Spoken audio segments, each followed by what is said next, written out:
Vamos lá. Porque o neurologista não pode prescrever que um sujeito precisa de AEE em sala de recursos multifuncional e plano de ensino individualizado?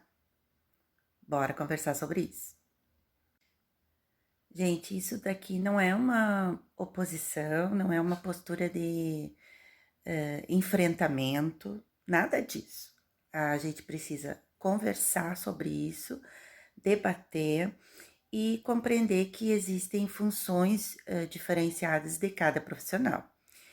Nós que somos profissionais da educação especial, somos os responsáveis por organizar todas as demandas de atendimento nas salas de recursos multifuncionais dentro do espaço das escolas de ensino regular.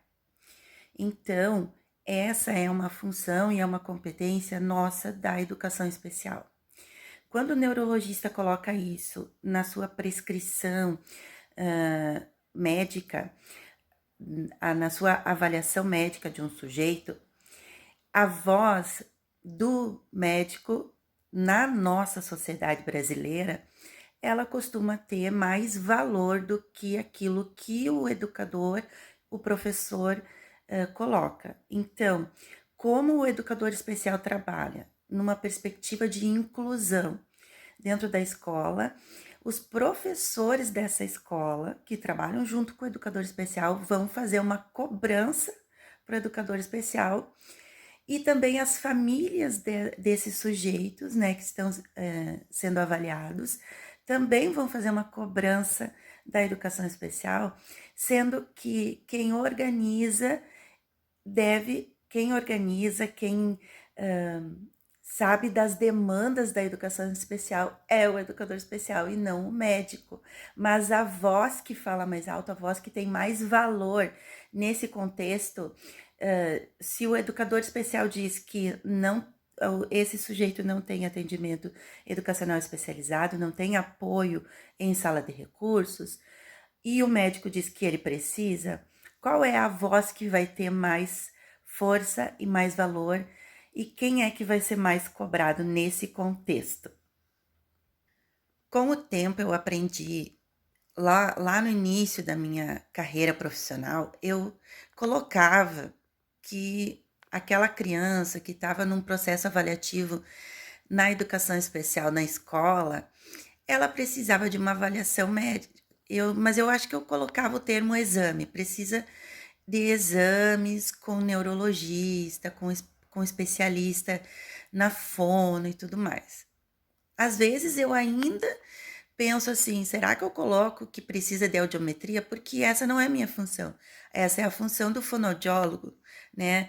Fazer uma avaliação audiométrica para saber realmente se o sujeito tem necessidades, tem uma demanda auditiva, uma perda auditiva aí que esteja interferindo nas suas aprendizagens na escola. Então, cada profissional tem a sua função, o seu dever, o seu olhar para que o sujeito, que é um sujeito complexo, seja olhado por uma equipe multiprofissional. Só que o problema maior é que essa equipe, fonoaudiólogos, educadores, professores, médicos, a gente não se encontra, as nossas agendas não nos permitem que a gente faça encontros como equipe, assim, como pessoas profissionais que colaboram um com o outro para que esse sujeito que está sendo avaliado seja avaliado um, na proximidade assim do ideal, né? Que a gente chegue no ideal, na verdade a respeito das demandas e necessidades desse sujeito. O que ocorre é que o educador especial está dentro do contexto do espaço da escola regular. A sala de recursos multifuncional da educação especial, ela é um espaço que fica dentro da escola. E o educador especial, ele promove a inclusão nesse espaço escolar. E as demandas das dificuldades de aprendizagem vão chegar primeiramente aonde? para nós da educação especial. Então, o professor observa lá no dia a dia o aluno que tem dificuldade de aprendizagem e ele quer saber por que, que essa criança está apresentando essas dificuldades e encaminha para o educador especial. Se a escola não tem educador especial, não tem o espaço da sala de recursos, talvez essa criança vai chegar primeiro no médico, no neurologista, para depois chegar na educação especial. Mas geralmente, se o educador especial está no espaço da escola, dentro da sala de recursos multifuncional, essas crianças vão chegar primeiramente para nós. Então, existem questões diagnósticas, clínicas, que nós da educação especial temos que ter conhecimento, temos que nos aprofundar, temos que saber dar respostas aos outros colegas professores sobre as demandas de dificuldades de aprendizagem e a relação que essas dificuldades têm em relação a relação das dificuldades de aprendizagem com os transtornos do neurodesenvolvimento. Então, a gente tem que ter esse conhecimento. Mas, quando a gente observa que essa criança pode ser um caso, a gente tem a hipótese de que seja um caso de algum transtorno do neurodesenvolvimento, nós precisamos de um olhar mais especializado, que é o olhar do neurologista, do médico. E aí a gente pede para a família encaminhar essa criança, esse aluno, para avaliação médica com o neurologista. Agora, quem organiza o espaço do AE? Quem define se esse sujeito que está na escola, criança ou adolescente, jovem, precisa de um plano de ensino individualizado, é o educador especial, porque isso é uma demanda pedagógica. Plano de ensino individualizado já está no nome dizendo, é um plano de ensino. Quem vai organizar as demandas pedagógicas é o educador. O plano, existem sujeitos que têm deficiência, sujeitos que fazem parte do transtorno do espectro autista, num nível 1, nível leve, e que não tem a demanda do plano de ensino individualizado, que não tem apoio em sala de recursos devido a inúmeros fatores. Né? Então, existe toda uma história de vida desse sujeito, uma história de vida escolar desse sujeito, que vai culminar no apoio ou não em sala de recursos no AE. E para finalizar bem o entendimento sobre isso, qual é a demanda, qual é a função do educador especial em termos de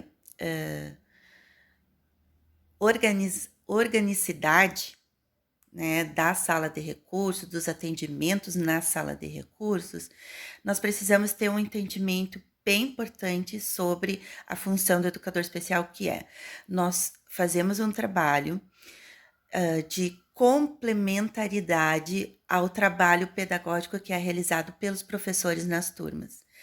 A educação especial é um complemento ou suplemento no caso das altas habilidades de superdotação. Então, assim, geralmente as demandas são complementares.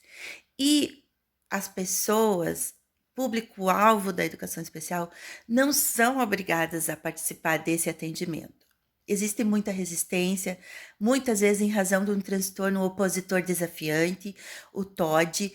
Então, existem muitas questões que devem ser avaliadas para um sujeito, por exemplo, ter a demanda, necessita de AE, mas ele não está com esse apoio. Né? A questão mais contundente é questões comportamentais, histórico de vida, histórico familiar também, social, cultural, que fazem com que esse sujeito resista, não queira. A questão da escola em tempo integral também é outro fator, que a gente não consegue fazer o atendimento educacional especializado no contraturno, porque o sujeito está na escola em tempo integral, ou seja, o dia inteiro na escola, não tem como a gente ofertar o contraturno para ele, e é preciso a gente retirar ele do contexto da sala de aula para fazer o atendimento, e isso perturba principalmente o adolescente, o jovem, né? Porque o jovem se sente muito diferente do seu grupo, da sua faixa etária, o jovem tem a rebeldia que é própria da adolescência, enfim, são inúmeras questões que devem ser analisadas para um sujeito que tem necessidade de AEE, mas ele está sem o apoio na sala de recursos, né? Então, para a gente ter um pouco de entendimento a respeito disso e, e pedir aos profissionais da medicina, da neurologia, que nos compreendam, que isso não é um enfrentamento, mas a gente quer trabalhar em conjunto, em equipe com vocês, e a gente solicita, nós da Educação Especial solicitamos que vocês não coloquem isso como uma prescrição, mas como uma necessidade de que esse sujeito seja avaliado pelo profissional da Educação Especial. Beijo, abraço.